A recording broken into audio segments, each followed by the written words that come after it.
E eu gostaria de anunciar o painel que encerrará os trabalhos do evento. É intitulado Pesquisa em Direito e Regulação do Ensino Jurídico. Para palestrar, eu gostaria de convidar o professor Alexandre Veronese, que é doutor em Sociologia pelo Instituto de Estudos Sociais e Políticas da Universidade do Estado do Rio de Janeiro e atualmente é professor adjunto de Teoria Social e do Direito da Faculdade de Direito da Universidade de Brasília. Também ele é presidente da ABED.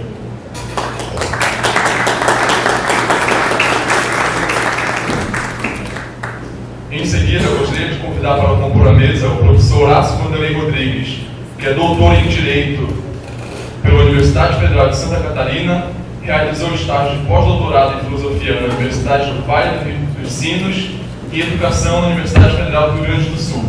Ele é professor permanente do Programa de Pós-Graduação em Direito da Faculdade Meridional.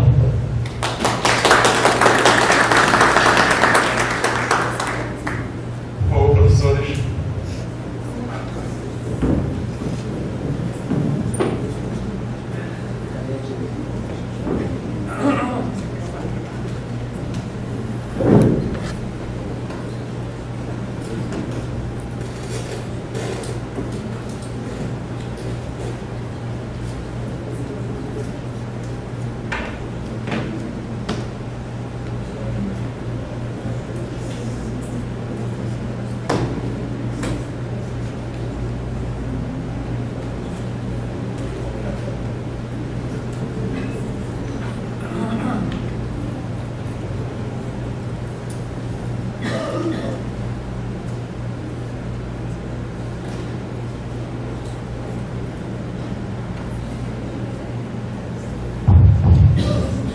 Boa noite a todos.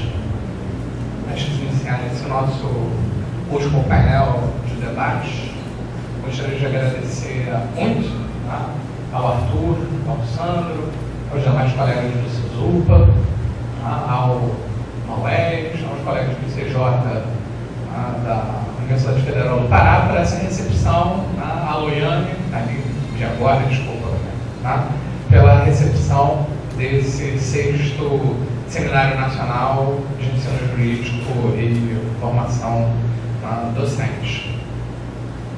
O tema que a gente programou para esse painel, que é uma discussão sobre regulação e o papel da pesquisa, ele acaba até se tornando, de certa maneira, um tema paradoxal. A gente combinou, vamos combinar o quê? Uns 15 minutos, Horácio?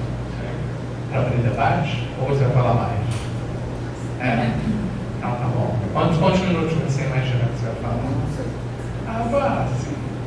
Ele quer controlar a minha fala. Claro.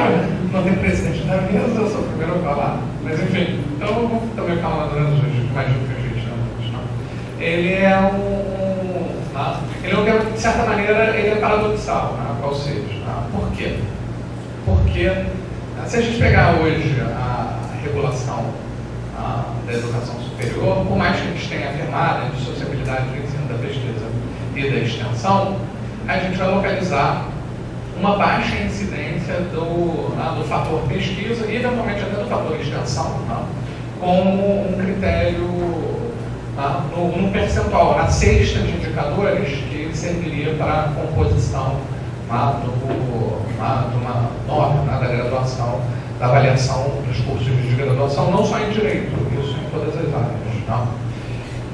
E na verdade, toda vez que quando eu estive na condição das séries, na CCP Pares, acho que há 2 anos e meio atrás, uma das nossas reivindicações era exatamente essa. E, na verdade, um outro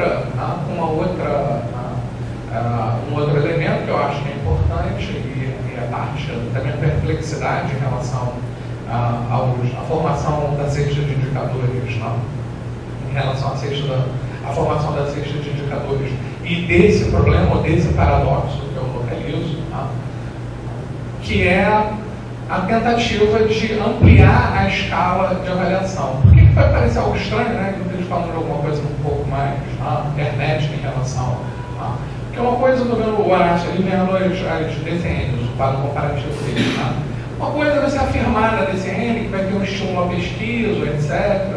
Outra coisa é o grande drama que a gente tem no sistema de regulação da educação superior, e que eu já tenho uma crítica que eu adiantei para a Loiane, e já falei disso na reunião da DMS com a antiga secretária de regulação da SERES, antes da assunção do atual colega, que é o próprio conceito de regulação que a gente vem utilizando, não só para a educação, mas para todas as áreas, que acaba reduzindo o conceito original, mais amplo, da regulação como um mecanismo, ou como a tradução de mecanismos administrativos, econômicos, para a estabilidade de um quadro administrativo com efeitos desejados, para a boa concepção de uma determinada política pública setorial, e na verdade não incorporação desse conceito novo,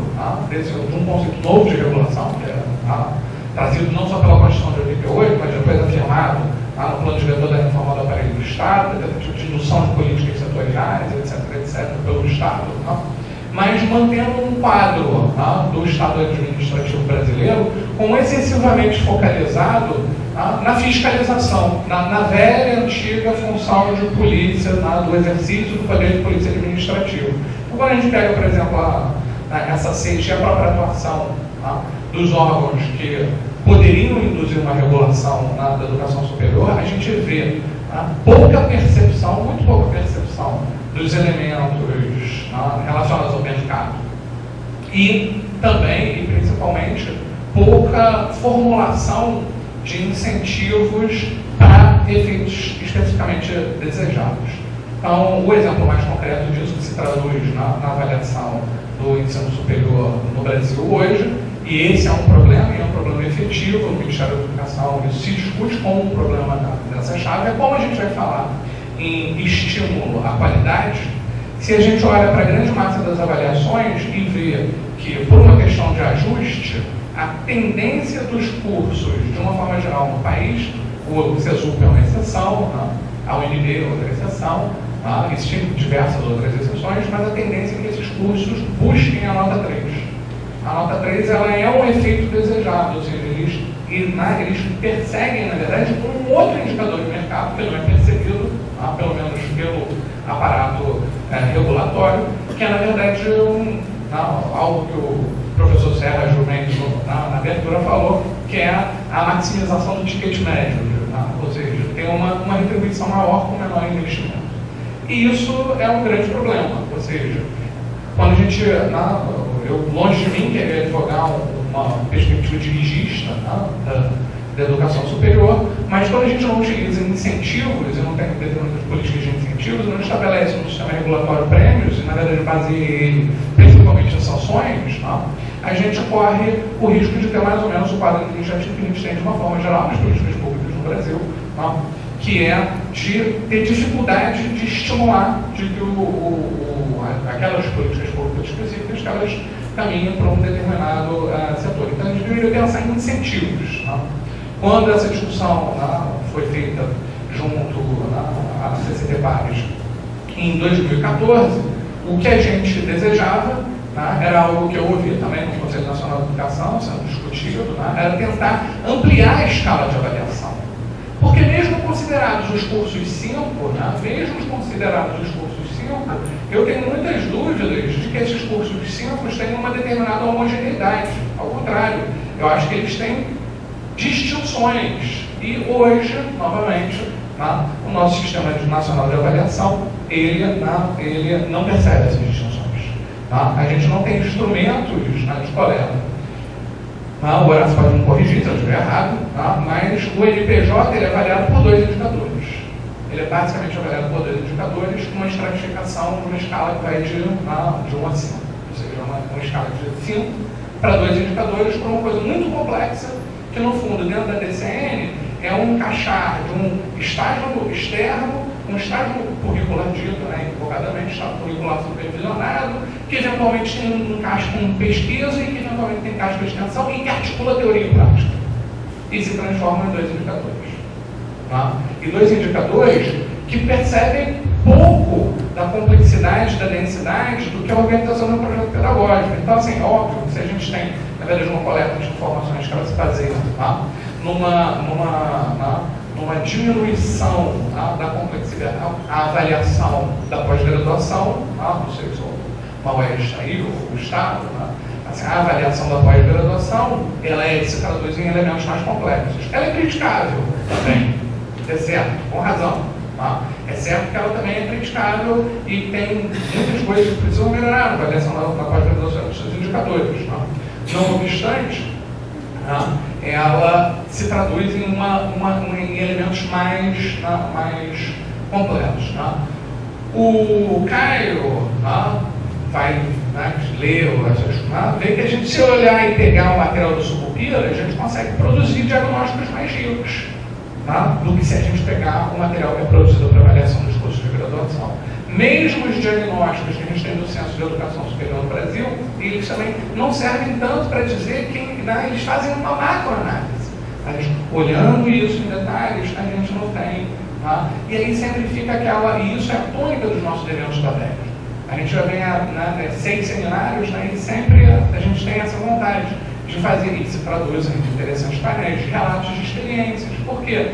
Ora, porque os dados primários que a gente tem públicos sobre o que são as boas experiências e como elas são premiadas, eles são incognoscíveis. Eles são inservíveis para se traduzir em modelos. Então a gente tem que realmente ver como é que está um projeto pedagógico do SESUP, a gente tem que ver como é, ou seja, e isso é um problema, porque se as nossas diretrizes curriculares nacionais elas pretendem fixar diretrizes amplas para a construção de projetos pedagógicos que os nossos instrumentos não refletem e na avaliação pública que a gente tem disponível para depois refletir e melhorar esse processo só pode reverberar numa coisa, numa punição de quem não cumpriu bem o questionário. Assim, e o processo não só avaliativo, e é curioso, porque o processo avaliativo, ele também, do ponto de vista normativo, ele não é baseado nisso. Se a gente pegar a lei dos sinais, a gente vai ver que ela tem uma outra dimensão afirmada, uma dimensão exatamente de crescimento, de reflexão, de reconstrução. A questão central, isso de certa maneira é até um problema realmente da pesquisa como um todo. A toa que o INEP é um Instituto Nacional de Pesquisas Nacionais. É de como você traduz determinadas finalidades em instrumentos. Não basta que você queira produzir um determinado experimento, ou você queira descobrir determinada coisa, ou queira avançar em determinada área do conhecimento. Você precisa ter instrumentos. Para conhecer coisas novas, a gente precisa ter instrumentos. Isso é da própria história da ciência, não é isso? Desde quando, na verdade, foi se construir a planeta, e por aí vai, o microscópio, e etc, etc. Ou seja, a gente precisa produzir instrumentos. No mundo social, nas humanidades, nas políticas públicas, no direito, também se procede da mesma forma. A gente precisa de instrumentos. E hoje, na verdade, o que a gente tem são instrumentos que não captam isso. A quem acaba ficando delegada a função de atuar na pesquisa, ou trabalhar com a dimensão pesquisa? A resposta é simples, é a pós-graduação. E ponto. Assim, quando a gente tem afirmado nas DCNs que é importante o estímulo à pesquisa, e note, na série foi muito difícil e acabou entrando na redação das séries algo que eu acho que, inclusive, roubo. Não vou dizer rezo, mas roubo que saia. É assim, estímulo à pesquisa de forma discriminada. Se pegar na redação que saiu das séries, tem isso. E aí o raciocínio na época, que a gente ficou vencido, mas enfim, foi fruto de uma discussão, foi exatamente esse que eu digo. Ora, faculdade isolada não tem que fazer pesquisa. está lá na Constituição, né, de sociabilidade no ensino pesquisa diretor. Mas ele diz assim, não, mas o decreto tal diz que a faculdade não tem que ter pesquisa. Aí eu disse, poxa, mas é terrível, né? Porque o ensino superior diz na Constituição, não, mas não tem. E a gente pensa, né, que a pesquisa tem que ser importante, que a gente tem que criar fórmulas. Como a gente vai criar fórmulas na graduação? Qual acaba sendo a nossa única fórmula para estimular a pesquisa na graduação? A iniciação científica. Mas assim, será que a gente não tem como pensar em outras formas mais inovadoras, coordenadas com a extensão, com a produção de material didático? Tá? A experiência da GV, inclusive, é boa nisso, né? Vários grupos, eu me lembro, que eu via no Rio de Janeiro, né? Formados por professores, tutores, que eram mestres, doutores, ministrantes e doutorandos de outras faculdades, alunos de graduação envolvidos em projetos de construção de material didático, né? Que surgiu da necessidade deles, que queriam afirmar um curso diferente e acabavam tendo que construir um material didático peculiar. E aí, para isso, precisavam formar equipes transversais. Os nossos estudantes, então, a regulação hoje, primeiro, a nossa regulação, ela não conseguiu virar até hoje regulação. Mas isso não é um problema, tá? Isso não é um problema só de educação. Eu dava como exemplo. Qual o estímulo que uma empresa de telecomunicações hoje tem no Brasil para oferecer um produto melhor, não é isso? Na verdade, se a gente pegar a luta cruel, a vida na telefonia, no serviço móvel pessoal, na SMP, a gente vai ver que essa luta cruel foi basicamente uma luta de marketing. Tá? As diferenças tarifárias eram muito pouco perceptíveis entre os serviços. Então, assim, contratar um telefone móvel da Oi, da Vivo, Brasil Telecom, não era muito diferente. E a qualidade de cobertura, guardada das devidas diferenças, de algumas cidades eram melhor cobertas por uma ou outra, também não variavam muito. Então, é uma competição, existe a competição, mas é uma competição pouco competitiva, ironicamente. Por quê? Porque, no fundo, não existe um estímulo, essa é a discussão. E da gente conseguir fazer políticas públicas que estimulem a competição. No caso das telecomunicações, o desenvolvimento das redes. No caso nosso de educação, políticas públicas que estimulem, e a gente reclama tanto disso, políticas públicas que estimulem a inovação. Ora, se a gente quer estimular a inovação, os nossos instrumentos têm que premiar a inovação. E os nossos instrumentos não premiam a inovação, eles não percebem, eles sequer são capazes de perceber que eles, na verdade, diminuem essa dimensão da pesquisa e, eventualmente, da dimensão da extensão. Eu lembro que eu trabalhava numa instituição universitária no Rio de Janeiro e eles resolveram criar um programa de iniciação científica, que não era específico do direito, era um programa de iniciação científica para a universidade, para o centro universitário como um todo, porque o Ministério da Educação tinha acabado de modificar os instrumentos de credenciamento e tinha um indicador programa de iniciação científica que ganhou um ponto. Assim, é evidente que as coisas funcionam dessa forma. Então, assim, às vezes tem um pouco de dificuldade, eu trouxe, na verdade, isso mais também para a gente pensar, para a gente pensar, já que a gente está num momento de reflexão, de reconstrução das DCN, acho que a gente tem que continuar afirmando os valores e as coisas que a gente quer que constem num projeto pedagógico, inclusive pesquisa. Acho importante que mesmo na pós-graduação, numa determinada instituição, que ela mobilize, até porque pesquisa em si e extensão são termos amplos, abrangentes. Eu tenho que dar liberdade para que as pessoas tenham, os alunos, os professores, as instituições, elas criem formas novas de fazer pesquisa, mesmo que elas não ganhem prêmio. Então, assim, a ideia não é pensar em alguma dimensão que dirige esse processo. Mas, de outro lado, eu também imagino isso como um problema, a gente tem que pensar numa outra dimensão que traga a possibilidade, e talvez seja um dos maiores dramas que a gente venha a experimentar. Se a gente tivesse uma mudança das diretrizes curriculares nacionais que fosse realmente assim, uma grande modificação no panorama dos cursos de direito, com estímulos, mudando, sei lá, de uma forma impensada, eu não consigo nem imaginar, mas de uma forma impensada, e que nós consensuássemos, ou pelo menos chegássemos ao razoável consenso, de que seria uma boa diretriz curricular, fossem boas diretrizes curriculares nacionais, e que devessem reverberar em instrumentos que estimulassem uma bela inovação, uma grande mudança no panorama dos cursos de graduação em Direito no Brasil. Mesmo que a gente chegasse nessa perspectiva, eu hoje, por exemplo, sou muito pessimista de que isso fosse se traduzir em um bom formulário de coleta de dados, de avaliação. Ou seja, de que o Senai conseguisse traduzir isso na atual conjuntura que a gente tem no Sistema Nacional de Avaliação da Educação Superior. E isso me parece, talvez, um problema que a gente pouco discute. A gente, às vezes, deixa esse tipo de problema ou trata ele como se fosse uma questão técnica, chata, e não vai discutir isso como, na verdade, essas coisas que são, para a gente, as mais caras, as mais interessantes, que são as boas experiências, boas práticas, um estabelecimento de experiências inovadoras e trocar essas informações sobre experiências inovadoras, mas a gente esquece dessa outra dimensão chata do processo avaliativo, no processo contemporâneo, no processo que a gente tem recente no Brasil, a gente faz avaliação há não tanto tempo assim, um processo recente, a gente deixa isso para trás.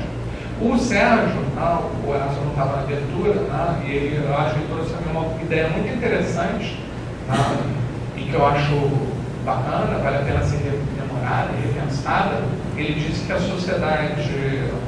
Associação Brasileira de Educação Médica se juntou com o Conselho Federal de Medicina para pensar um sistema de avaliação de educação médica, um SAEM, que na verdade faça uma acreditação das escolas, não sei exatamente com qual finalidade, mas assim, para tentar pensar sistemas alternativos de avaliação, porque eu tenho certeza absoluta que esse problema nosso da área de direito não é um problema exclusivo nosso, ele é um problema que atinge a educação superior como um todo, e que as escolas médicas também se veem deparadas com esse problema de você ter que fazer uma avaliação que eventualmente passa por 1000 moedores de carne burocráticos e acaba se tornando uma coisa, de certa maneira, mais pausterizada, e não percebe determinadas dimensões do processo educacional que seriam muito importantes ser percebidas e difundidas na comunidade universitária, tanto na área de medicina, quanto de direito, quanto qualquer outra. E uma das brigas, por exemplo, para ter uma dimensão, uma das brigas históricas do direito, que eu também não tenho posição fechada sobre isso, acho que é uma coisa complicada. É até que ponto é necessário que a área de direito ela tenha, e a área de medicina também é outra que briga por isso, ela tenha um instrumento de coleta de avaliação que seja distinto.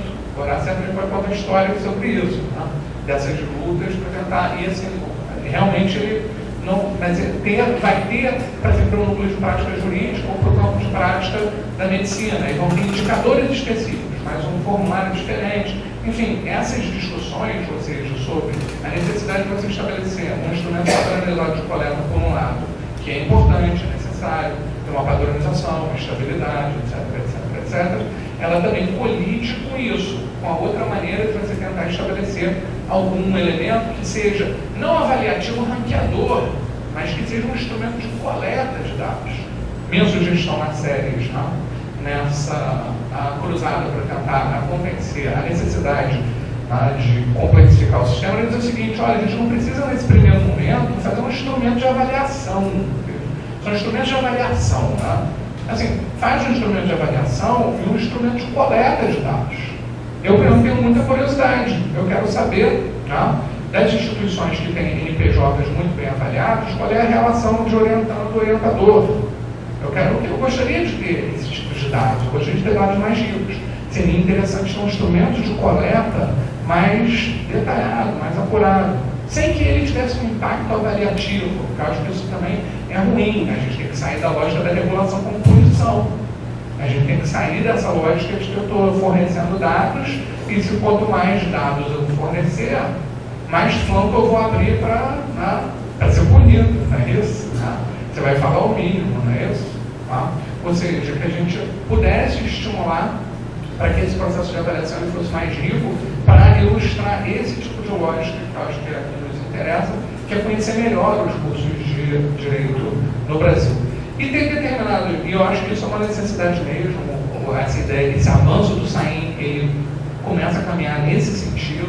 Eu acho que o Sérgio tem razão, acho que isso é razoavelmente, não vou dizer que é irrefreável, mas é algo que é uma tendência, que isso cada vez mais ocorra. Não sei se é necessariamente positivo, mas enfim, é algo que vai ocorrer por conta de uma dimensão que eu coloquei numa reunião que eu tive com o Horácio, nas séries, para tratar do curso de tecnólogo, do ensino, o tecnólogo de serviços jurídicos, e que realmente é uma verdade.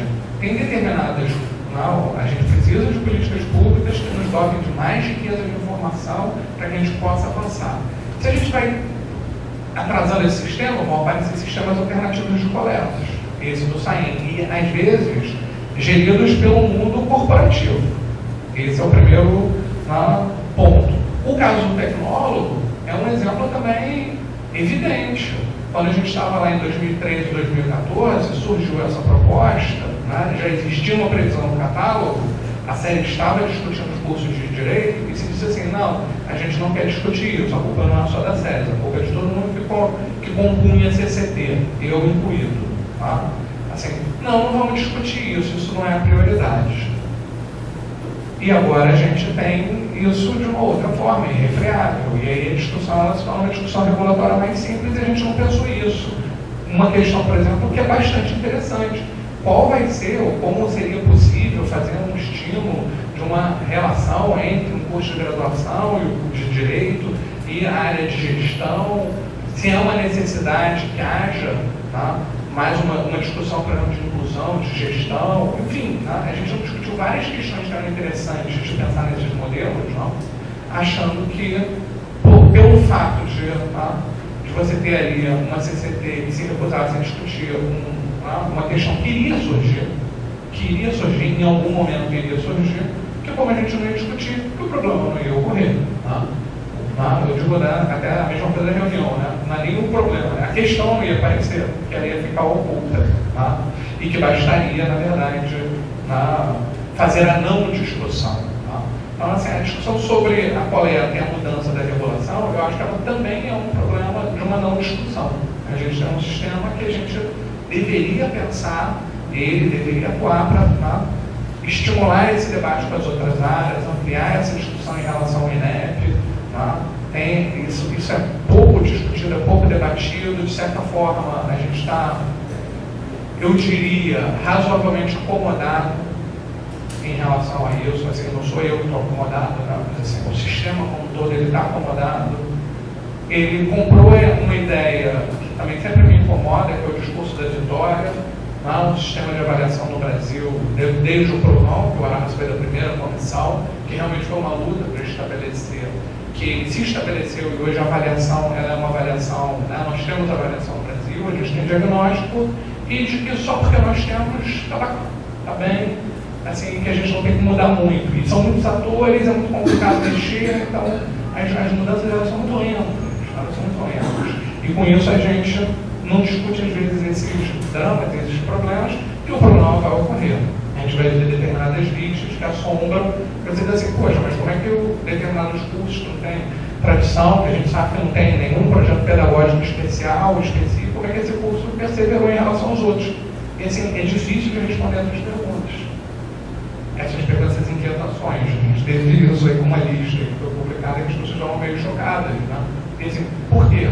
É difícil de entender. Você diz, não, é uma falha de sistema de avaliação. Poxa, mas o nosso diagnóstico não é o sistema de uma vitória. Assim, a gente tem que discutir isso, A gente tem que encarar isso tudo mais com um problema. É uma discussão difícil, é uma discussão razoavelmente, é uma discussão complexa, é uma discussão chata, porque ela é complexa, ela exige realmente um investimento, mas eu imagino que ela seja uma discussão relevante, ela tem como gerar bons frutos. Tem mais tempo aí, presidente? Porque também qual é o nosso teto, sabe?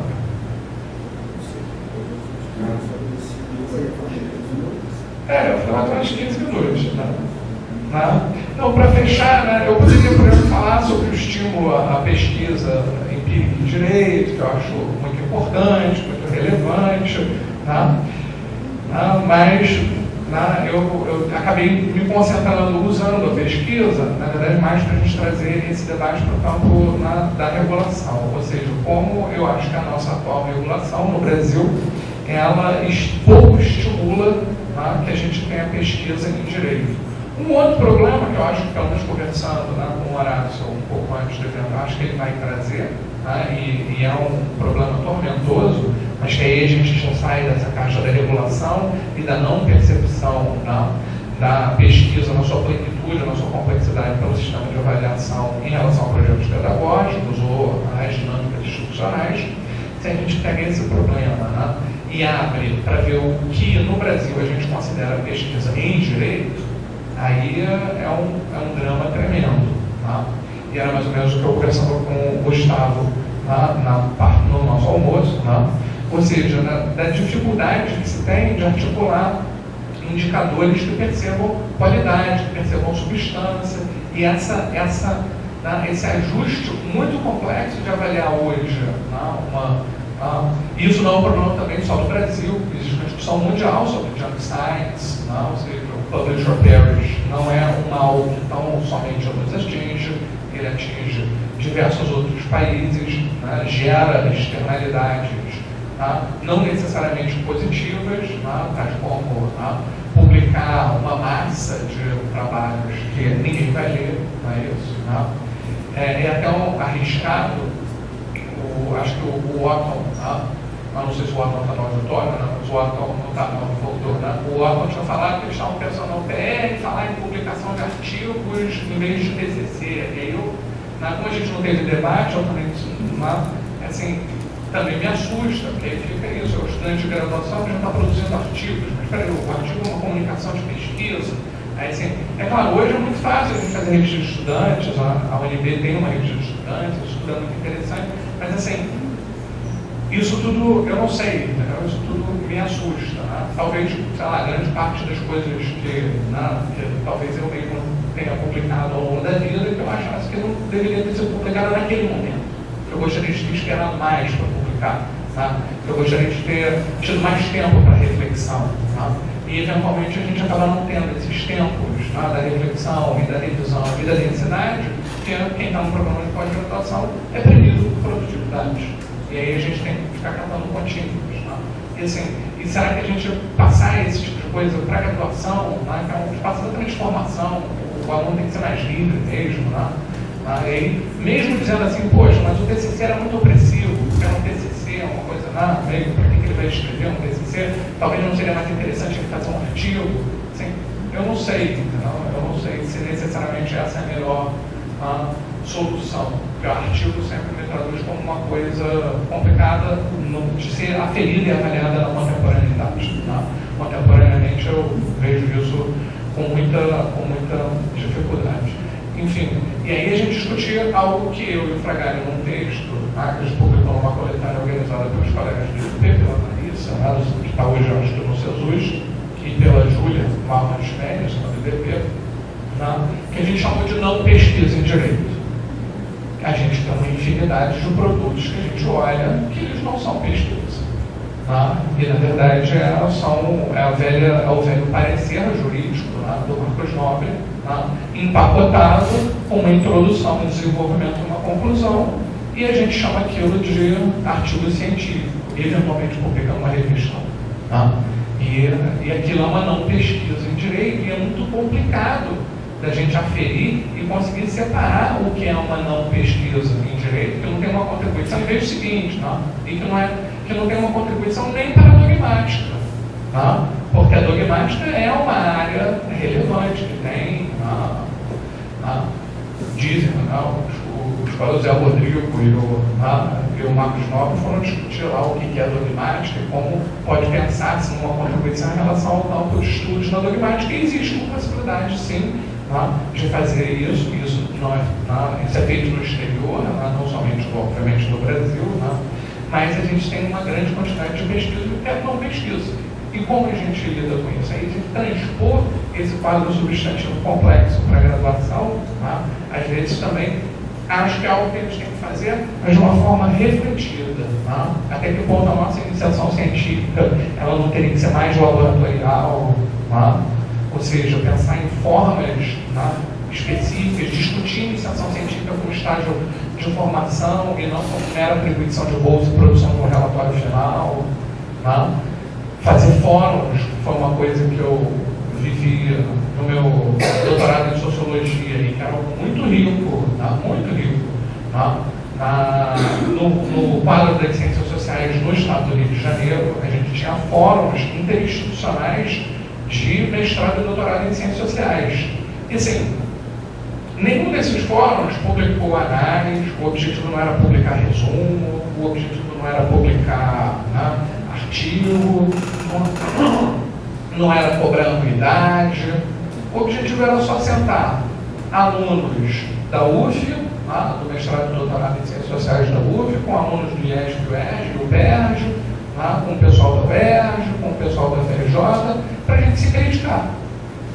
Por quê? Porque fazendo uma crítica interinstitucional, a gente, estudantes, tá, de ciências sociais, tá, de sociologia, de ciência política, de antropologia, a gente via que era necessário ter mais crítica dentro das nossas instituições, tá, que essa crítica não era muito restrita. Muitas vezes ela era restrita, por mais que a gente fosse críticas boas, ela era muito restrita ao seminário de tese que eu tinha naquele ano com os meus colegas mais ou menos da minha geração. Mas com aquela pulverização, e é claro, era um momento de socialização de uma comunidade local de cientistas sociais. Então, assim, a gente às vezes até tem seminários internos em algumas instituições, né? Seminários interinstitucionais de estudantes de mestrado e doutorado que se critiquem, e realmente os trabalhos eram criticados, não é isso? Né?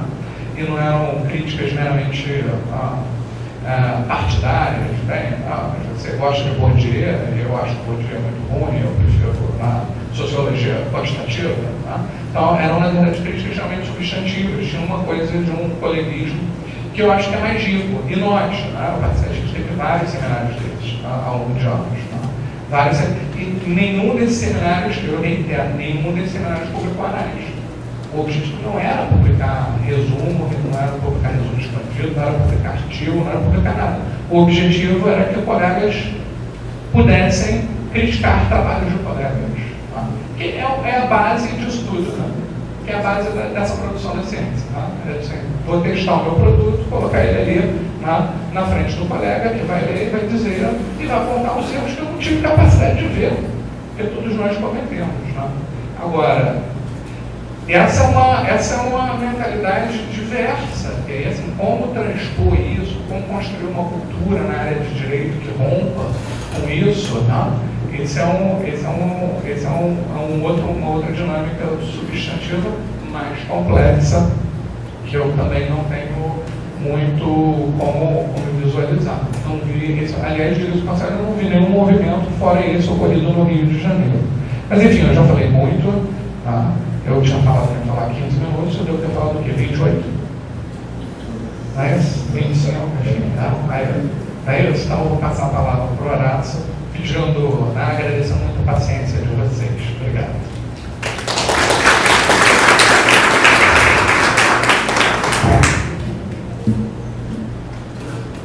Bem, primeiramente eu gostaria de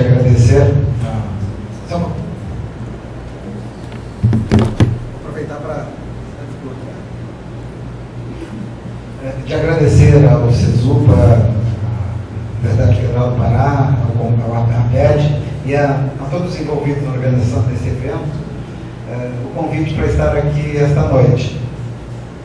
Eu estive em Belém pela primeira vez em setembro ou outubro, deverão fazer 25 anos.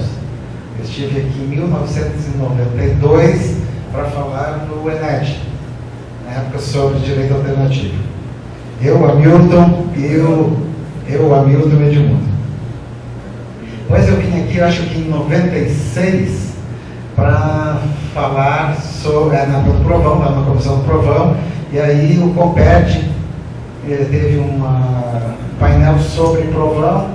Eu lembro que o SCAF foi um convite do SCAF. E depois eu estive algumas vezes aqui na faculdade, ideal para quem eu fiz uma consultoria num outro período profissional da minha vida também.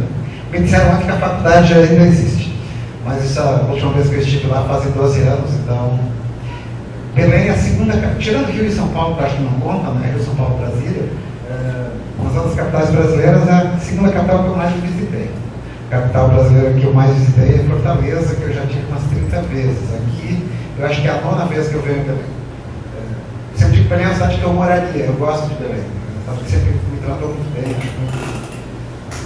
Eu espero que a próxima vez eu quero vir uma passeada, porque a gente acaba vindo, e com uma alteração de voo que eu tive, cancelaram o voo de quarta, aí eu vim ontem, tive que acordar 4 e pouco da madrugada, cheguei aqui de noite, eu estava exausto, fui para o hotel, apaguei, então acabei não tendo a oportunidade de participar como eu gostaria de ter participado. E é também um prazer dividir a mesa com o Veronese, né? Já tivemos essa possibilidade no Comped, já tivemos essa possibilidade lá no Chapecó, e teremos agora daqui a um mês de novo no Comped, então, e talvez em São Luís, quem sabe? Não, você é uma pessoa daqui, a gente não enjoa, sempre a gente se aprende. Bem, agora vamos ao que interessa, né? Eu vou tentar ser o mais objetivo possível, falando sobre o tema que foi proposto, até para que a gente tenha um período para perguntas e debate.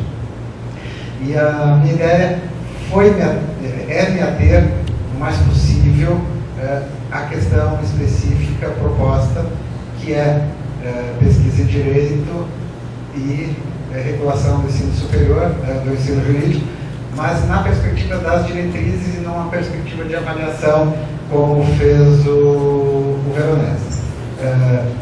E a minha ideia é falar em 3 momentos.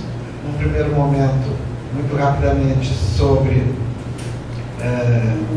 como a pesquisa aparece na legislação brasileira, da Constituição até as diretrizes curriculares. Num segundo momento, sobre o que me parece ser efetivamente pesquisa. Acho que esse é o grande problema conceitual quando nós falamos em fazer pesquisa. E um terceiro momento sobre especificamente os problemas da disciplina metodologia da pesquisa, que me parece ser um dos grandes problemas, um dentre os muitos problemas que nós temos sobre esse tema. O primeiro ponto é uma divergência até dogmática com o meu amigo, vamos começar por aí. Pela Constituição Federal, apenas as universidades são obrigadas a fazer pesquisa.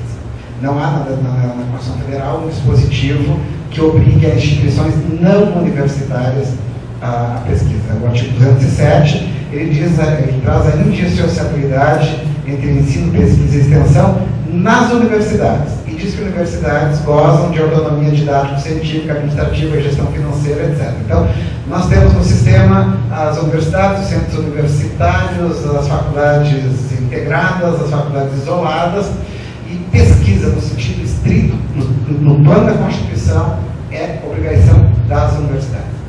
A LDB, no artigo 43, inciso 3º, ela diz que a educação superior tem por finalidade. Aí já não é mais só as universidades, ou seja, a LDB vai envolver todo o sistema. Incentivar o trabalho de pesquisa e investigação científica, visando o desenvolvimento da ciência, da tecnologia e da criação e difusão da cultura, e desse modo desenvolver o entendimento do homem e do meio em que vive.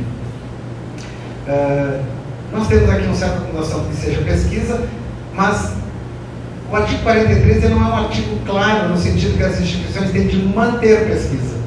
Ela diz que que o ensino de educação superior tem por finalidade incentivar o trabalho de pesquisa e investigação científica. Então, uma instituição que dê bolsa para os seus professores fazer pesquisa ou fazer mestrado, doutorado, ela está incentivando a pesquisa. Uma instituição que tivesse um programa de qualificação docente através de bolsas para pós-graduação, ela poderia, em parte, dizer para o MEC, mas não a universidade, que ela não sendo universidade. A universidade está fora, a universidade tem que fazer pesquisa, tem que ter 2 doutorados, 5 mestrados, é bem as exigências que são específicas das universidades. Mas as não universitárias, se elas tiverem um programa que crie mecanismos de incentivo, como bolsas para a qualificação dos docentes em programas de pós-graduação, ela pode dizer que ela está cumprindo.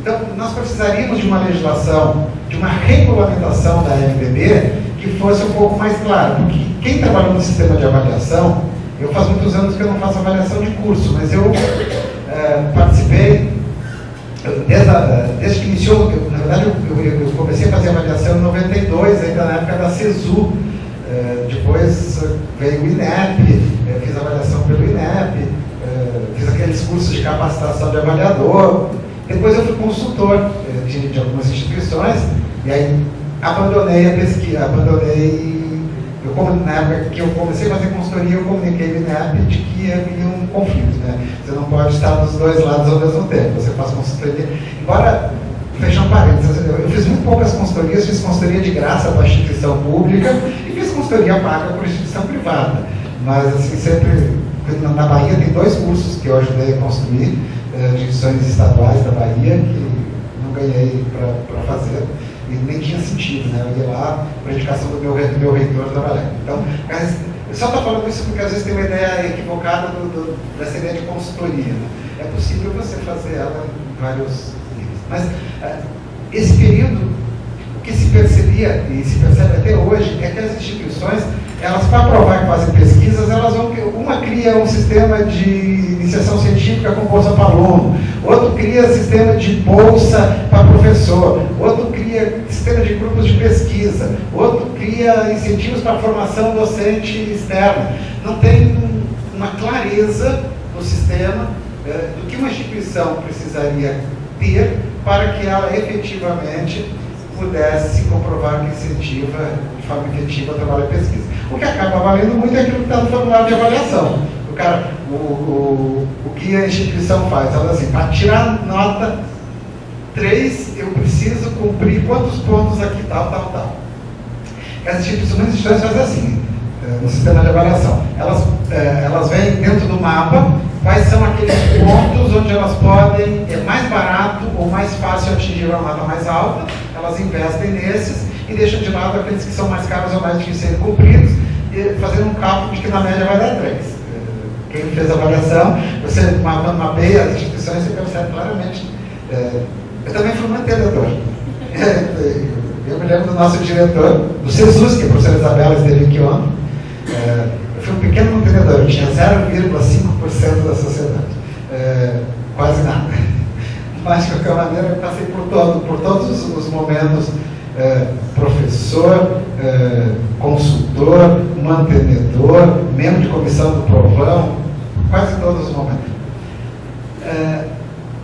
Então, essa é a primeira questão. A legislação brasileira, ela prevê a obrigatoriedade da pesquisa, mas essa obrigatoriedade ela está em níveis diferenciados. Enquanto para a universidade eu tenho a obrigatoriedade de que ela efetivamente realize pesquisa, essa exigência para as instituições não universitárias está na criação de mecanismos de incentivo à pesquisa, que não estão, me parece, adequadamente indicados. Quando a gente vai pensar especificamente nos outros níveis, na especialização, que vale a resolução 1/2007 do CNS, da CSNE, que é a Câmara de Ensino Superior do Conselho Nacional de Educação, ela estabelece que é obrigatório o trabalho de conclusão de curso ou a monografia. Então, a pesquisa que a gente tem nas especializações é essa. E as regras específicas de mestrado e doutorado, da pós-graduação em estricto senso, né, a UES aí, que é um especialista, são onde nós temos efetivamente um grau de controle de exigência de pesquisa através das dissertações e das teses. E isso que eu quero chegar daqui a pouco, porque o nosso grande problema é que nós não exigimos pesquisa. Nós exigimos produto. Nós exigimos artigo, monografia, TCC, dissertação, tese. Nós não exigimos pesquisa, nós exigimos resultado. Nós exigimos que o professor faça uma quantidade de pontos ano somados pelo que ele publica. Bem, quando eu tenho que cumprir um determinado número de pontos no ano, de vez em quando eu repito um artigo, eu não faço pesquisa. De vez em quando eu pego um livro que eu publiquei há muitos anos atrás, tiro um capítulo e atualizo, já está esgotado. Por quê? Porque eu tenho que cumprir os 300 pontos ano. Se eu não fizer isso, fica muito difícil. Eu vou fazer pesquisa séria, eu não vou cumprir essa... Nenhum cientista sério do mundo vai fazer a pontuação que a CAPES exige se ele não publicar com o aluno, se ele não requentar artigos, se ele não pegar a dissertação, a tese e fatiar em conjunto de artigos e ir publicando. Não vai. É impossível cumprir aquilo ali. Imagina, eu tenho que publicar assim, pelo menos 3 artigos em revista A1 por ano. Se não for em A1, já vai para 5, 6 artigos. Ou um livro. Mas aí não é qualquer livro, aí já tem que ser um livro, tem uma editora acadêmica, não tem uma certa exigência. Fecha esses parênteses, nós vamos voltar aí depois. Nas diretrizes curriculares, a pesquisa aparece no artigo 2º, dizendo que o projeto pedagógico tem que trazer um incentivo à pesquisa. De novo aqui a palavra incentivo à pesquisa. Não diz que tem que fazer pesquisa, tem que criar mecanismos pelos quais a pesquisa seja incentivada. Mas no artigo 4º, ela diz que o aluno, ao sair do curso, deve apresentar entre as habilidades e competências, no inciso 3º, a de pesquisa e utilização da legislação, da jurisprudência, da doutrina e de outras fontes do direito. Essa palavrinha doutrina está na hora de sair daqui. Esqueci desse... Então, no curso de Direito, nós temos uma obrigatoriedade da pesquisa, mas uma obrigatoriedade de pesquisa, que o aluno aprenda a pesquisar as fontes do direito. E aí ela cita a legislação, jurisprudência, doutrina e outras fontes do direito. Que é uma pesquisa de cunho mais dogmático profissional, não é o que a gente poderia chamar... Não é que não deve fazer pesquisa científica sobre esse objeto, mas aqui ela está muito mais pensada no sentido profissional. E depois as diretrizes vão trazer também o dispositivo específico que traz o TC, atualmente é trabalho de curso, né, TC, como obrigatório nos cursos de Direito, sem estabelecer de que modelo é este trabalho.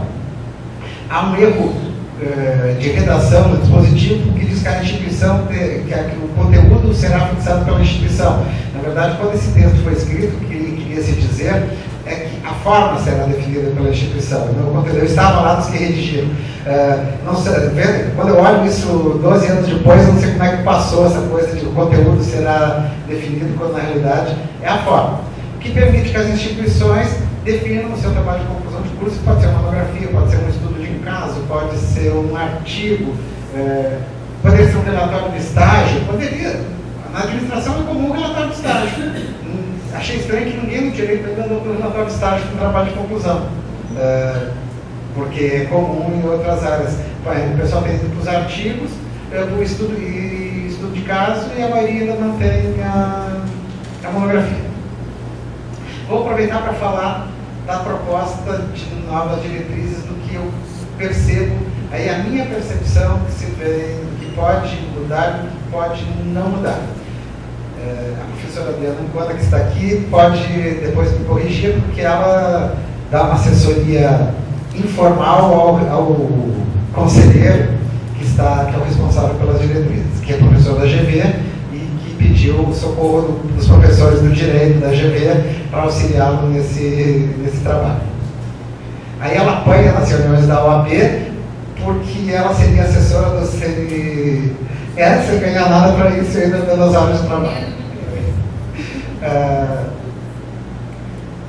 Nós temos de um lado a ABED, que está construindo uma proposta, deve ser encaminhada, dia 7, sobre o que o Veronese pode falar com mais propriedade, e a OAB, que está aguardando ainda do CNE a última versão do documento para construir uma proposta. A OAB estabeleceu um prazo de 30 dias a partir do recebimento do novo texto para que todos os interessados sejam ouvidos e para que haja uma comissão de sistematização que elabore a partir disso uma proposta e aí realizaria uma audiência pública para aprovação dessa proposta da OAB, que iria ser encaminhada ao CNE.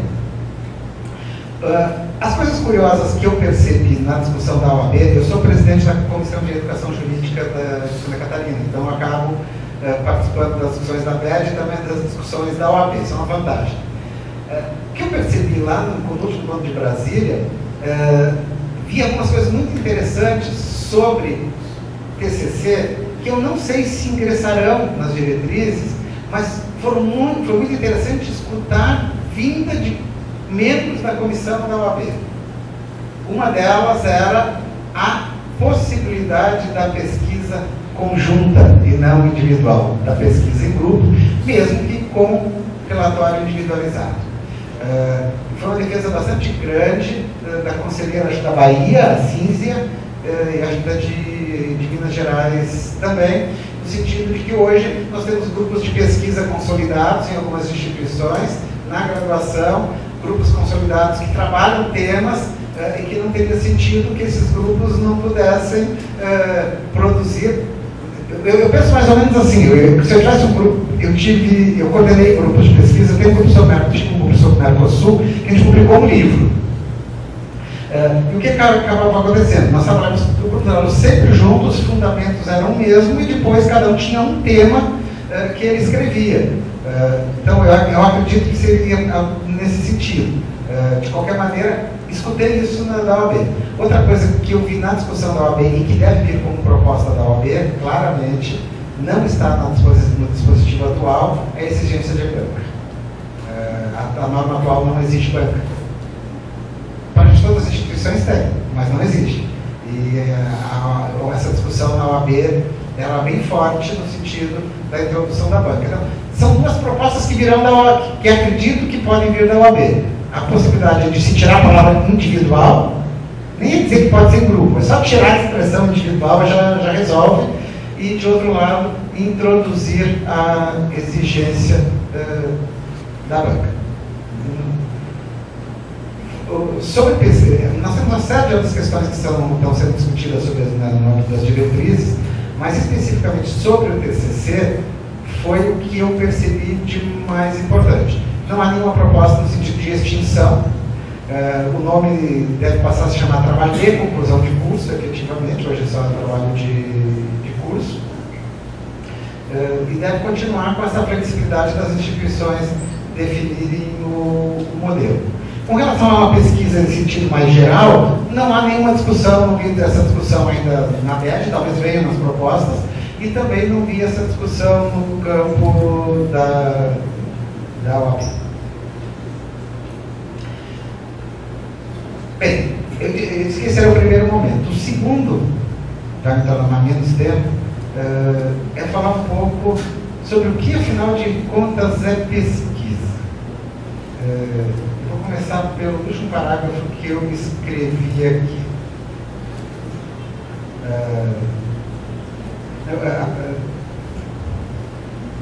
Que tipo de pesquisa a gente faz no direito? O que é fazer pesquisa no direito? Como é que alunos, professores, mestrandos e doutorandos normalmente fazem pesquisa? Eles querem, normalmente, funciona de duas formas, diria. Uma, eu tenho um artigo urgentemente que eu tenho que mandar porque eu tenho que cumprir os pontos da CAPES. Bem, aí você escolhe um tema qualquer que você conheça ou que tenha um orientando que trabalhe, junta o que der de material, tenta criar um problema fictício, recortar, colar, dar uma lógica para o artigo, mandar para a revista e torcer para ser aprovado. Principalmente no final do ano, quando eu tenho que cumprir prazo para cá. Você então requentar um artigo antigo. Mas, tirando esse diligência, como normalmente se faz pesquisa, como é que se produz conhecimento na área do direito? O Marcos Nobre foi o primeiro a apontar isso num artigo dele. A pesquisa na área do direito é feita fundamentalmente nos mesmos termos em que se faz a chamada pesquisa profissional. Se faz parecer. A palavra parecer serve para a petição do advogado, para a denúncia do Ministério Público, serve para a sentença do juiz. No parecer, é um documento no qual eu defino de antemão qual é o resultado que eu desejo e eu articulo os argumentos favoráveis àquele meu objetivo, desprezo os argumentos que poderiam refutar o que me interessa, jogo para baixo do tapete, escondo e apresento aquilo num texto que pode ser uma dissertação, uma tese, uma monografia, um artigo, qualquer trabalho do gênero. Isso é parecer. É isso que eu arriscaria dizer que 99% da produção da área do direito é. E isso é qualquer coisa menos pesquisa científica. Não é que não seja pesquisa. Mas nenhuma área de conhecimento nos leva a sério quando a gente fala em pesquisa por causa disso. Né? Eles não falam com o pessoal das áreas duras, eles riem da nossa cara. Porque em qualquer área séria, você tem um problema de pesquisa. E você vai pesquisar esse problema de pesquisa. E o teu artigo, muitas vezes, é um artigo demonstrando que a tua hipótese estava errada. Na verdade, a ciência se produz fundamentalmente por refutação. O Popper já dizia isso, porque assim, a grande maioria do que se testa está errado. De vez em quando, uma hipótese é corroborada. No direito, vocês já viram alguém publicar um artigo, uma dissertação, uma tese, dizendo que a hipótese dele foi refutada? Não, eu já vi. Eu já tive um olhando. Mas, assim, é a exceção da exceção. Até porque eu disse a ele que podia. Ele achou que não tinha mais uma tese, porque ao final da pesquisa ele estava convencido que a hipótese estava equivocada. Não, você tem uma tese. Fez um belo trabalho, só que a tua conclusão vai ser de que a hipótese com a qual você começou é falsa, não se sustenta. Mas normalmente nós não fazemos isso. Então, eu diria assim, de uma maneira muito resumida, que a gente pode falar em 3 modelos de pesquisa. Uma pesquisa informativa, que é aquela pesquisa na qual o objetivo da pesquisa é conhecer algo que já existe. Não é resolver um problema. É obter o domínio do conhecimento em uma determinada área. A gente pode dizer assim, saber qual é o estado da arte numa determinada área, fazer uma revisão bibliográfica. Esse é o tipo de pesquisa que é característico dos TCCs. Deveria ser característico dos TCCs, tanto na graduação quanto nas especializações. Acho que se o aluno de graduação ele conseguir recordar adequadamente um tema, saber selecionar adequadamente as fontes, buscar essas fontes, conseguir compreender o que essas fontes dizem, organizar esse conteúdo, sistematizar, está perfeito. Para os meus mestrandos, eu digo o seguinte: para os meus mestrandos, eu acho que você precisa de um passo além. Você tem que ser capaz, de dentro dessa sistematização, escolher uma hipótese que você vai aprofundar, que você não tem que refutar ou corroborar na matéria de doutorado, mas que pelo menos você tem que ter um trabalho crítico já sobre uma dessas hipóteses que permita demonstrar que você já não é só alguém que sabe dizer o que os outros disseram, mas seja capaz de, sobre aquilo que os outros disseram, fazer uma reflexão. Então, assim,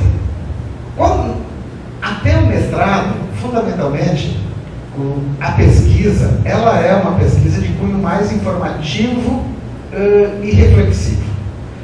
O que a gente chama de pesquisa científica, propriamente dita, que é aquela que tem por objetivo resolver problemas com o oferecimento de novas respostas, ou com a refutação de hipóteses que antigamente eram aceitas, ou seja, naqueles casos que eu vou enfrentar um problema, usando uma nova metodologia, propondo uma nova hipótese, testando de uma forma diferente uma hipótese que já foi colocada, isso é uma exigência do doutorado. Eu diria que, em regra geral, isso teria de exigir uma pesquisa documental ou uma pesquisa empírica. Mas aí já é o campo do... Pode não ser pesquisa empírica? Pode. Por quê? Porque nós temos, a gente pode falar em ciência teórica e ciência aplicada. Quando eu penso na ciência teórica, a ciência teórica, ela, na realidade, produz modelos teóricos que vão ser testados depois e vão procurar ser aproveitados na ciência aplicada. Então, é claro que nas áreas de teoria do direito, teoria do processo, filosofia do direito, são áreas muito específicas, nas quais a proposição de modelos sem pesquisa, sem necessariamente que não possa ter pesquisa empírica, mas nas quais é possível a gente fazer sem pesquisa empírica. Mas é muito complicado eu testar a hipótese na área do processo sem eu, no mínimo, me debruçar sobre uma bela pesquisa jurisprudencial, reportando tempo, espaço, tribunais, determinadas demandas, em qualquer área do direito encontrar pesquisa jurídica no sentido mais estrito. Então, eu tenho pesquisa informativa, eu tenho pesquisa científica, e eu tenho o que eu chamei aqui de pesquisa argumentativa. A pesquisa argumentativa é aquela na qual nós buscamos realmente argumentos em favor de uma posição, esquecendo, ou não, os argumentos contrários. Nós tivemos um debate muito grande sobre essa questão no início dos anos 2002, 2003. Quem acho que mais discutiu isso na época fomos eu, Fragali, Eliane Junqueira e Carlos André. Inclusive, discutimos na lista de e-mail da BED. Essa pesquisa argumentativa, que a Eliane chamava de pesquisa técnico-profissional, ela é um tipo de pesquisa que é fundamental. Eu acho que todo aluno de direito ele teria que saber pesquisar de forma adequada argumentos, teria que aprender a construir argumentos, saber quais argumentos se sustentam no plano lógico, no plano empírico.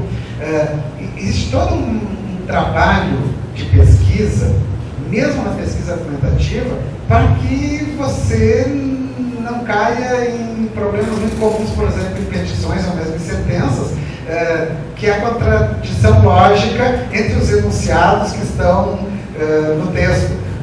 O cara ele afirma duas coisas que se excluem. Então, a pesquisa argumentativa ela teria que trabalhar também instrumentos de lógica, de construção de texto, que permitisse ao aluno levantar argumentos e depois saber quais ele pode usar, quais ele não pode, quais têm coerência. Por exemplo, eu não posso, dentro de uma tradição de... Se pegar as grandes tradições de pesquisa na área do direito, positivismo, justnaturalismo, realismo, teoria crítica do direito, eu não posso, no mesmo trabalho, não tem sustentação lógica eu usar argumento positivista e justnaturalista. Porque eu não posso, ao mesmo tempo, acreditar que o direito só está na lei e que o direito tem a sua validação pelas normas e que o direito tem a sua validação nos valores, que não estão nas normas, ou um ou outro. Essa é uma questão fundamental quando a gente vai estudar epistemologia. Uma pesquisa, ela só é coerente quando ela trabalha dentro de uma determinada tradição de pesquisa. Dentro de uma tradição de pesquisa, eu posso ter vários marcos teóricos diferenciados, mas todos eles estão em torno de a gente chama de um núcleo duro, que é o que sustenta aquela tradição de pesquisa. O Lakatos, na obra dele, seu projeto de pesquisas, ele chama isso de núcleo duro, né? Porque a expressão tradição de pesquisa, não lembro o nome do autor agora, mas ele usa para substituir a expressão paradigma e a expressão projeto de pesquisa do Lakatos. Ele diz que as duas terminologias não são muito adequadas e acho que a justificativa dele é muito interessante para trabalhar com a ideia de tradições de pesquisa. Fechando essa etapa, indo para a última. O que me parece é que quando nós falamos em pesquisa na área do direito, primeiro, nossos alunos e nossos professores não têm nem clareza, na sua grande maioria, de que existem modelos diferentes de pesquisa. Segundo, de que fazer pesquisa não é escrever um artigo. E aí eu vou entrar na questão da regulação. Nós temos uma regulação, acho que da pós, mas da pós. Não há como avaliar pesquisa por quantificação de produção. Eu só consigo avaliar qualitativamente a pesquisa por impacto. Mas eu também não consigo avaliar adequadamente por impacto se o impacto for medido por citação. Por quê? O que já estou percebendo à medida que a CAPES apontou na área de direito que vai usar o Google Acadêmico como instrumento para avaliar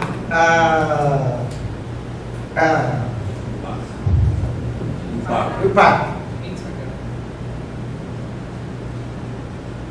Os grupos passam a se articular para se citar reciprocamente. Ah, está escrevendo sobre ponderação? Eu tenho um livro sobre ponderação, um artigo. Cita, e depois eu cito o trabalho. Eu já escuto isso em vários lugares, ou seja, já começou uma indústria da citação recíproca, porque isso gera impacto. Eu só fui ver esse tal de impacto depois que falaram que vai ter impacto. Eu fui lá no Google, né, e descobri que eu tenho mais de 1000 citações, que é um índice. Eu tenho um livro, Acesso à Justiça no Direito Processual Brasileiro, que tem umas 200 citações, que é um índice alto lá no meu índice não é um índice bom. Dentro da média do direito ele está bom, sem a propaganda de pedirem para me citar. Mas agora, né, além disso, que a gente percebe, as pessoas agora passam a ter uma indústria da autocitação.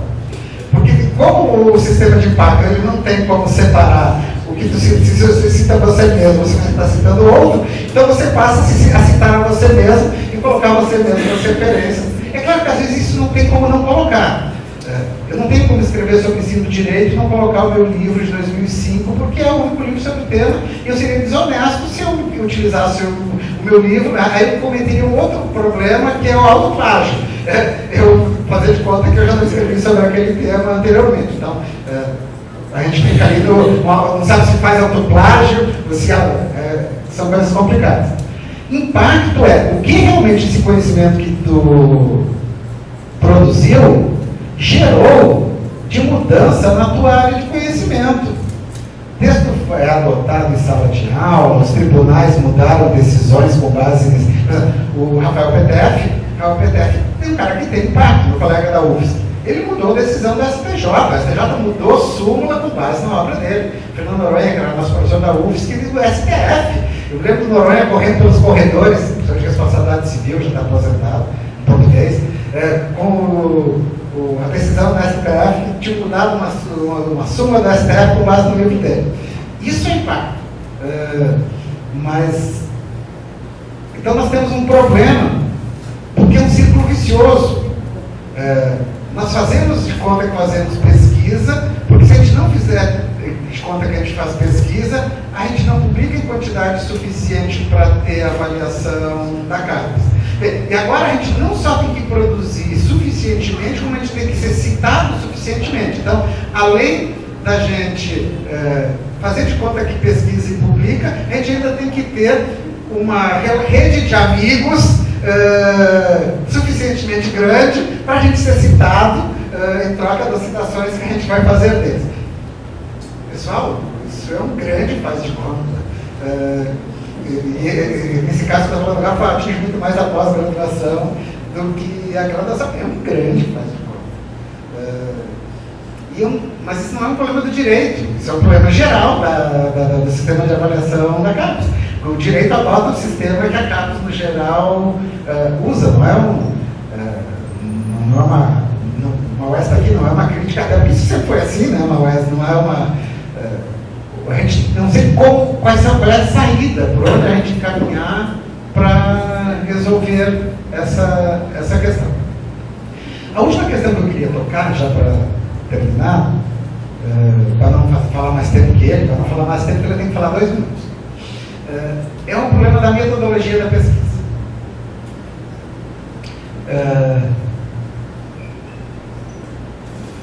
Nós não temos disciplinas de metodologia da pesquisa, com raríssimas exceções.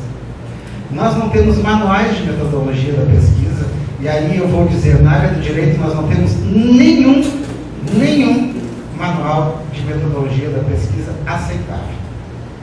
O melhor deles consegue dizer que Popper trocou a indução pela probabilidade, o que significa que nunca leu Popper, porque Popper era um grande crítico da probabilidade. tem no principal livro dele, lá, o Lógica da Pesquisa Científica, ele destina quase 200 páginas a refutar todos os modelos de probabilidade, dizendo que a probabilidade nada mais é do que uma indução disfarçada. Então, quem botou isso no livro não leu pouco. E assim, é o melhor. Aí vocês imaginam como são os outros. O que nós temos são livros de ABNT. É livro de como você formata e como você faz um projeto. O projeto tem o nome da ABNT que diz como faz, né? Então a pessoa explica. Você não acha nos livros, nos manuais de metodologia do direito, um bom texto sobre como fazer pesquisa. Como é que se faz pesquisa bibliográfica? Como é que eu seleciono as obras a serem utilizadas? Quais são os critérios que eu utilizo para selecionar as obras? Como é que eu me situo numa tradição de pesquisa? Como é que eu escolho, trabalho no marco teórico? Isso não existe. Eu diria que não existe também bons livros sobre como se relata. Nós temos, regra geral, livros sobre projeto e sobre a BNT. Isso não é metodologia da pesquisa. Isso é normalização do trabalho acadêmico, que é uma coisa da biblioteconomia. O pior é que mesmo isso é mal feito. Por quê? Na maioria das faculdades de Direito, o professor de metodologia é aquele que não serve para uma outra disciplina. Não é o caso da UNB, não é o caso da minha faculdade. Eu sou professor, eu sou professor, não é? Estou brincando. Mas, em muitas instituições, eu conheço, você está precisando de carga horária, vai dar metodologia. O pior, isso não acontece só na graduação, isso acontece em mestrados também. Para você ser professor de metodologia da pesquisa, primeiro, você tem que ter uma forte formação epistemológica. Se você não tiver uma boa base, uma boa formação epistemológica, não tem como você nem saber o que é pesquisa, como se produz conhecimento.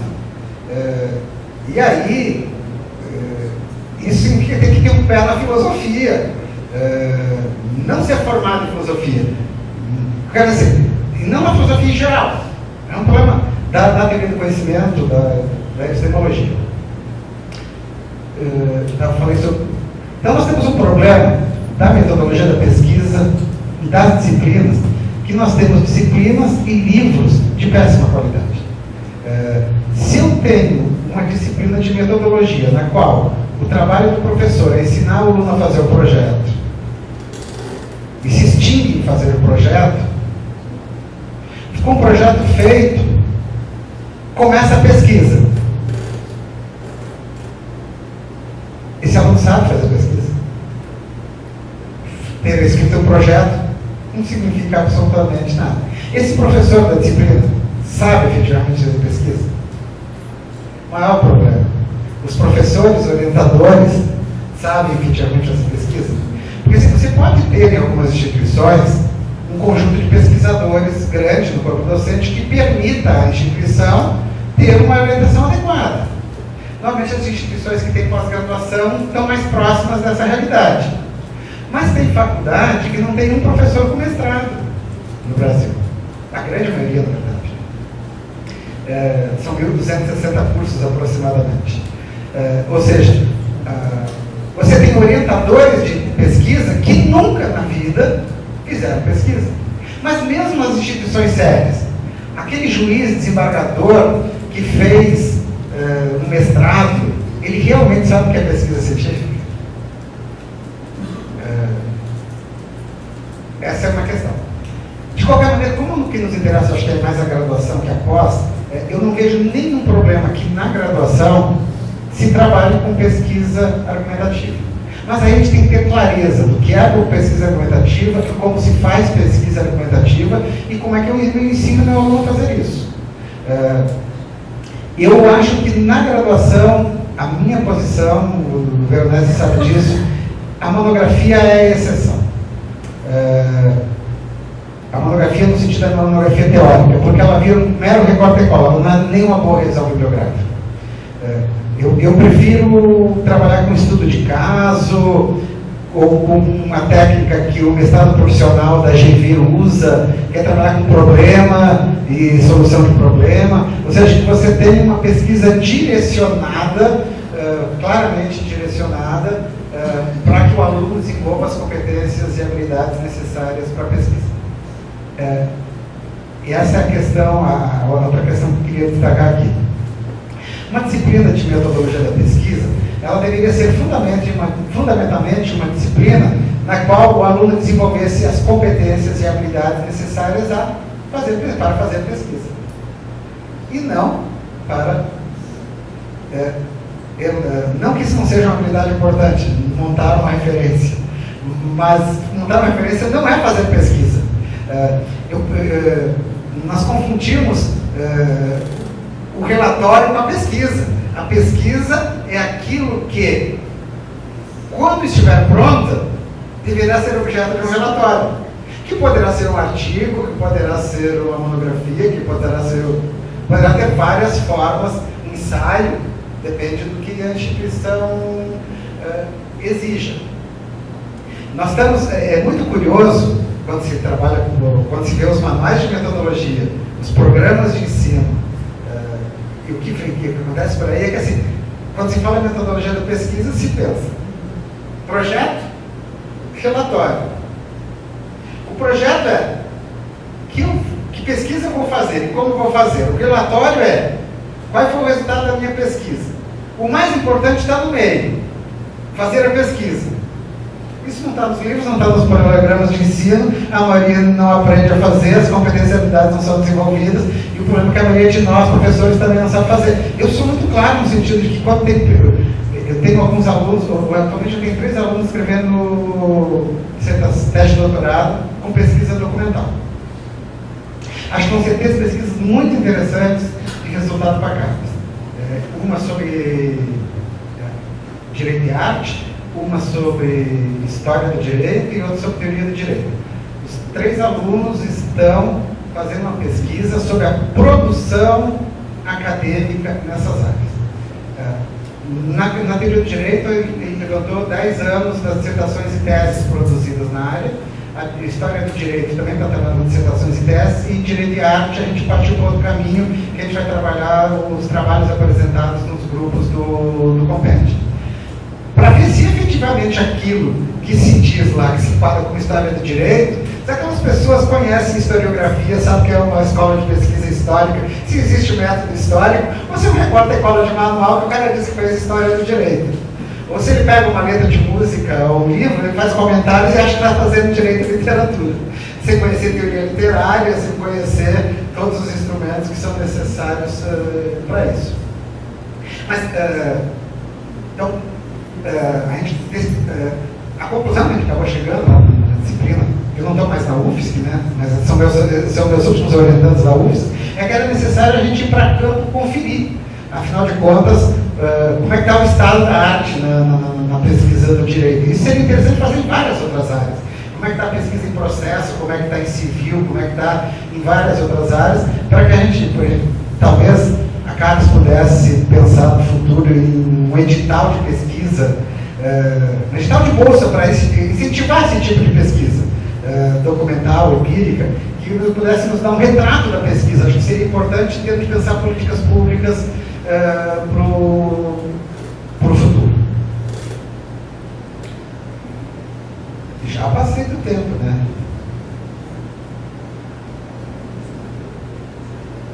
Eu falei sobre... Tinha mais uma coisa que eu queria falar que eu tinha deixado para o fim. E aí, como a memória é muito boa, isso fica gravado lá, né? Eu agora não estou exatamente lembrando o que eu tinha deixado para o fim. O cara não anota. Bem, então, deixa eu só resumir o que eu falei e aí vamos abrir o espaço, né, para escutar vocês.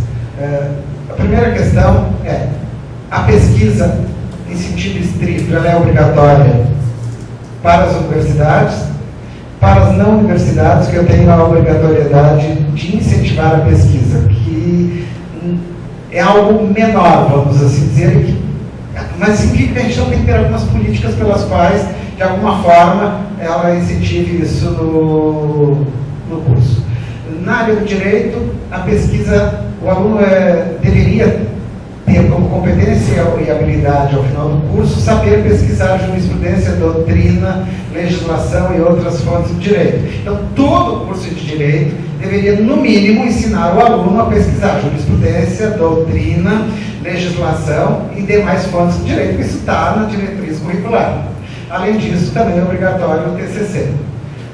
Na especialização TCC, dissertação e tese no doutorado. Com relação à pesquisa, me parece que nós temos uma exigência de pesquisa que na graduação eu colocaria em 2 modelos, ou a pesquisa informativa, que é realmente um projeto que o aluno busque fazer uma revisão de um determinado ponto que ele escolha, uma boa revisão bibliográfica, contar o estado da arte. E uma segunda opção na graduação, que também serve para a especialização, seria uma pesquisa do tipo técnico profissional, ou seja, pesquisa argumentativa. Como é que se realmente constrói pesquisa para a defesa de pontos de vista numa petição, numa sentença, num parecer. Acho que são os 2 caminhos para a graduação. No mestrado, eu ficaria com a informativa, mais análise reflexiva e crítica. E no doutorado, aí eu acho que a gente tem que falar, a gente tem que botar essa palavrinha que caiu de moda no Brasil, na área do direito, nos anos 70, 80, Vará foi muito responsável por isso, que é a palavra ciência. No doutorado, a gente tem que recuperar a palavra ciência. E pesquisa científica tem critérios. Pesquisa científica não é qualquer pesquisa. A ciência, não se vê hoje a ciência como aquele conhecimento que produz a verdade. Na verdade, se sabe que a ciência não chega à verdade. A ciência, na verdade, trabalha com hipóteses corroboradas, que são aquelas que, num determinado momento histórico, as tradições de pesquisa aceitam, umas mais válidas, etc. Eu gosto da expressão de que a ciência é uma instituição. E ela é uma instituição, eu não me lembro agora quem é o autor que usa essa expressão, acho que é o Fourier, ele diz que a ciência é uma instituição. Ela é uma instituição que possui uma história, possui uma tradição e possui um reconhecimento social, porque ela gera resultados que socialmente têm sido mais úteis do que os conhecimentos produzidos por algo que a gente não chama de ciência. Então, comparado com outros tipos de conhecimento, esse conhecimento chamado de ciência, ele é uma instituição que tem uma validade, um reconhecimento social. Acho que nós, da área do direito, deveríamos retornar a essa discussão. Isso significa que no direito só pode fazer ciência? Não, filosofia não é ciência, e a filosofia do direito é um conhecimento extremamente importante. E por último, eu fiz uma análise, rapidinha, tentando demonstrar que a gente tem um problema no campo específico da disciplina e dos manuais. Eu vou fazer 2 observações, com elas eu encerro. Uma, temos um problema muito grave no direito, que é que nós achamos que nós podemos pesquisar tudo. Então, é direito e arte, é direito e literatura, é filosofia do direito, história do direito, sociologia do direito, antropologia do direito, psicologia, jurídica. Pessoal, nós somos juristas. Mal e porcamente, desculpa a expressão, mas a gente sabe direito. Aí o cara faz uma faculdade de direito, um mestrado meia boca, e sai escrevendo história do direito. Não tem a mínima noção do que é uma pesquisa documental. Ele nunca leu sobre métodos históricos de pesquisa, não conhece escolas historiográficas. Isso vale para a antropologia, para a filosofia. Eu tenho, na Federal, trazer professores da filosofia para as nossas bancas. E assim, por exemplo, a tese da Lembrani é muito interessante, porque ela foi toda escrita no condicional. E ela foi escrita no condicional em função do professor de lógica, que veio da filosofia. Ele disse, você não pode escrever e afirmar do jeito que você está fazendo. Você tem que escrever. É professor de lógica. Então, a dissertação dela ficou toda, mas ficou muito interessante. Porque assim, você sempre para o pressuposto, se o pressuposto estiver correto, a resposta é essa. Então, o leitor está claramente percebendo que existe uma amarração entre pressuposto e consequência. E aquele pressuposto ele é um ponto de partida, ela não está discutida, ela parte de que aquele pressuposto pressuposto é correto, e a partir desse pressuposto ela articula toda a tese. Isso é uma coisa muito interessante de aprender com o pessoal da filosofia. Eu também fui para algumas bancas lá, é muito interessante. Então, assim, nós temos que parar de nos arvorar que nós podemos escrever sobre tudo. Não dá para escrever sobre tudo. Qualquer área séria, o cara se forma na graduação e ele vai morrer aos 70, 80 anos, vai morrer academicamente, pesquisando a mesma coisa. Eu digo para os meus alunos, você fez um bom TCC, faz a dissertação de mestrado no mesmo tema e vai fazer a tese de doutorado no mesmo tema. E depois sai para fazer pós-doutorado para aprofundar no mesmo tema. Ou seja, você quer se dedicar, você tem que se dedicar a uma área para ser um cara bom, uma referência na área. Se você escreve um TCC sobre um tema, uma dissertação sobre outro, tese de doutorado sobre outro, e depois eu vou fazer um pós-doutorado sobre outro tema, eu não acabo não sabendo nada. E a segunda coisa que eu ia dizer, que agora não tem nada a ver mais com a pesquisa, é sobre diretrizes, mas aproveitando que você está aqui e Adriano, isso eu falei lá na OAB, isso não vai como proposta, porque acho que não passaria, mas assim, já que ensino direito vai ser o meu grande tema, eu acho que o curso de direito ele tem que ser absolutamente repensado em vários aspectos. Um deles se vincula à pesquisa. Acho que a gente o curso de direito tem que passar a trabalhar por problemas. Não um puro PBL, como alguns cursos de medicina, mas acho que nós temos que introduzir a discussão do trabalho por problemas, quer seja pelo PBL, quer seja por problematização, ou por outras metodologias ativas, como também o método do caso.